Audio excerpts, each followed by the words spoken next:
Kajahaw, ako pala si Ann, isang OFW dito sa Taiwan, and for today's video guys ay pumunta ako ng mini grocery dahil bumili ako ng pampaganda char.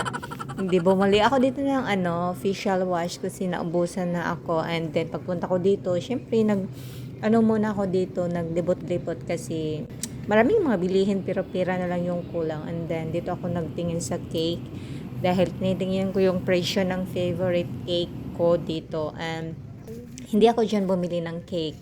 Iba yung binili ko. Ito talaga yung sadya ko guys. And ito yung ginagamit ko talaga sa mukha. Medyo natagalan ako dito kasi tinitingnan ko. Kasi iba na pala yung packaging nila. And then, bumili din ako nitong toothpaste which is buy one take one siya. So, grab ko na. And then, syempre, bumili ako ng favorite drink ko.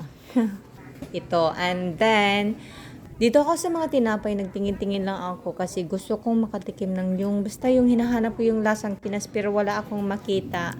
Ang ending, bumalik ako doon sa mga dessert, sa mga sweets, cake na lang yung binili ko. And then, nagpa-counter ako.